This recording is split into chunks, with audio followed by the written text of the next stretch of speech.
शैतान। जब हम शैतान के विषय में सोचते हैं तो हमें हमारे ही सवाल घेर लेते हैं कि क्या शैतान को परमेश्वर ने बनाया? अगर परमेश्वर ने बनाया तो वह परमेश्वर का विरोध क्यों करता है? क्या परमेश्वर ने अपने विरोधी को रचा? उस विरोधी को जिसने परमेश्वर से युद्ध किया और वह युद्ध 6000 सालों तक चला। इन्हीं सवालों के जवाब हम बाइबल अध्ययन से खोजते हैं। बने रहिए वीडियो के अंत तक। सभी को जय मसीह की, मैं रॉकी मसीह, स्वागत है आपका हमारे यूट्यूब चैनल पर। आप सभी जानते हैं कि शैतान एक रचना या आत्मा है जिसने परमेश्वर को धोखा दिया और शैतान बन गया। शैतान को बाइबल के अनुसार कई नामों से जाना जाता है। हम वचन देखें प्रकाशित वाक्य 12 अध्याय और उसकी 9 आयत। तब वह बड़ा अजगर अर्थात वही पुराना सांप जो इब्लिस और शैतान कहलाता है और सारे संसार का भरमाने वाला है, पृथ्वी पर गिरा दिया गया और उसके दूत उसके साथ गिरा दिए गए। आमीन। यानी वचन के अनुसार बड़ा अजगर, पुराना सांप, इब्लिस और शैतान के नाम से जाना गया है। शैतान का अर्थ वह रचना या वह अस्तित्व जो परमेश्वर का विरोध करता है और परमेश्वर के कार्य में हस्तक्षेप करता है। शैतान का प्रकट होना। परमेश्वर ने भौतिक संसार यानी पृथ्वी और आत्मिक संसार यानी स्वर्ग की रचना की। बाइबल बताती है परमेश्वर ने स्वर्ग में बहुत से स्वर्गदूतों की रचना की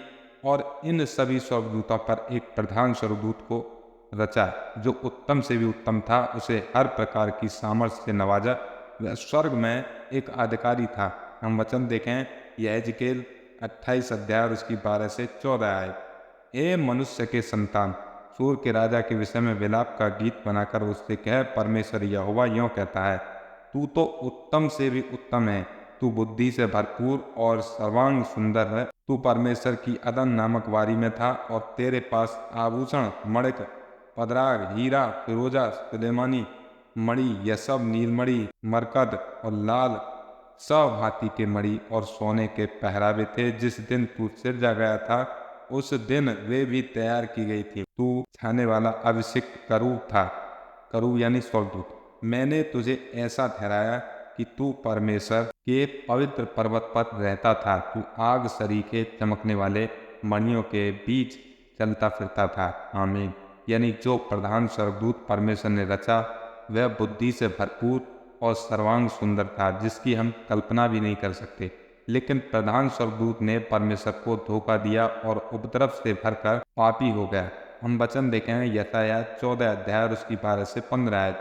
हे भोर के चमकने वाले तारे, तू कैसे आकाश से गिर पड़ा? तू जो जाति जाति को हरा देता था, तू अब कैसे काट कर भूमि पर गिराया गया है?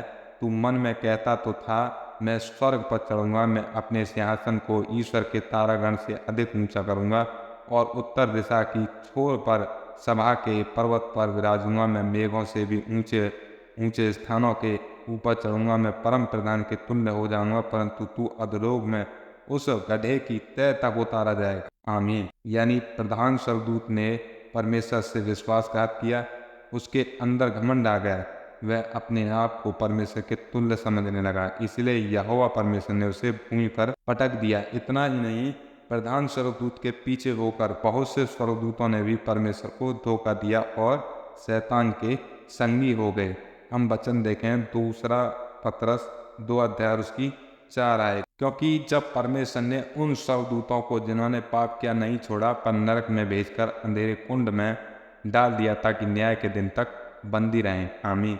यानी परमेश्वर ने उन स्वर्गदूतों को भी नहीं छोड़ा जो प्रधान स्वर्गदूत के साथ थे, उन्हें भी त्याग दिया और स्वर्ग से निकाल दिया। प्रधान स्वर्गदूत के विश्वासघात का परिणाम। विश्वासघात के परिणाम की बात करें तो आत्मिक संसार और भौतिक संसार 2 हिस्सों में विभाजित हुआ और जिस प्रकार आत्मिक संसार में युद्ध है उसी प्रकार भौतिक संसार में भी युद्ध है। आत्मिक संसार में युद्ध। जब परमेश्वर ने प्रधान स्वर्गदूत को स्वर्ग से निकाला तब प्रधान स्वर्गदूत ने स्वर्ग को पाने के लिए परमेश्वर से युद्ध किया।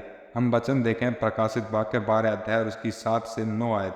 फिर स्वर्ग में लड़ाई हुई। मीकाएल और उसके स्वर्गदूत अजगर से लड़ने को निकले और अजगर और उसके दूत उससे लड़े, परंतु प्रबल न हुए और स्वर्ग में उनके लिए फिर जगह न रही। तब वह बड़ा अजगर अर्थात वही पुराना सांप जो इब्लिस और शैतान कहलाता है और सारे संसार का भरमाने वाला है, पृथ्वी पर गिरा दिया गया और उसके दूत उसके साथ गिरा दिए गए। आमीन। यानी स्वर्ग में युद्ध हुआ और वह परमेश्वर पर प्रबल न हो सका और युद्ध हार गया और परमेश्वर ने सभी को पृथ्वी पर गिरा दिया। अगर हम समय की बात करें तो यह युद्ध 6000 सालों तक चला। भौतिक संसार में युद्ध। शैतान ने भौतिक संसार यानी पृथ्वी पर अपना राज्य स्थापित किया और हमेशा लोगों को भरमाता है। हम वचन देखें पहला पतरस 5 अध्याय उसकी 8 आयत, सचेत हो और जागते रहो, क्योंकि तुम्हारा विरोधी शैतान गरजने वाले सिंह के समान इस खोज में रहता है कि किसको फड़काए। आमीन। यानी भौतिक संसार में शैतान का युद्ध हम सब मनुष्यों के साथ है। वह मनुष्यों को भरमाता है ताकि सारे जगत में नकली परमेश्वर के रूप में शासन करता रहे। बाइबल हमें बताती है कि शैतान और परमेश्वर के बीच एक बार फिर युद्ध होगा अंत के समय, इसलिए वह लोगों को भरमाकर अपनी सेना तैयार कर रहा है। हम वचन देखें प्रकाशित वाक्य 20 अध्याय उसकी 7 से 10 आए, जब 1000 वर्ष पूरे हो चुकेंगे तो शैतान कैद से छोड़ दिया जाएगा। वह उन जातियों को जो पृथ्वी के चारों ओर होंगी, अर्थात गोग और मागोग को, जिनकी गिनती समुद्र की बालू के बराबर होगी, भरमाकर लड़ाई के लिए इकट्ठा करने को निकलेगा। वे सारी पृथ्वी पर फैलकर पवित्र लोगों की छावनी और प्रिय नगर को घेर लेंगी और आग स्वर्ग से उतरकर उन्हें भस्म करेगी। उनका भरमाने वाला शैतान आग और गंधक की उस झील में, जिसमें वह पशु और झूठा भविष्यद्वक्ता भी होगा, डाल दिया जाएगा और वे रात दिन युगानुयुग पीड़ा में तड़पते रहेंगे। आमीन। यानी इस वचन से पता चलता है कि अगर हम शैतान के भरमाने में आते हैं तो शैतान की सेना का हिस्सा बन रहे हैं। निष्कर्ष, हमें शैतान के विषय में अच्छे से बाइबल के अनुसार समझना चाहिए, जिससे कि हम शैतान की हर चाल से बचे रहें, हम शैतान के किसी भी कार्य का हिस्सा न बनने पाए। आमीन। मैं आशा करता हूँ कि आप इस विषय को अच्छे से समझे होंगे। इसी तरह की बाइबल अध्ययन संबंधी वीडियो देखने के लिए चैनल को सब्सक्राइब जरूर करें, साथ ही बेल आइकन पर प्रेस कर और पर सेलेक्ट करें ताकि हमारी वीडियो की नोटिफिकेशन आपको मिलती रहे। तो मिलते हैं अगली वीडियो में नए विषय के साथ। तब तक के लिए सभी को जय मसीह की।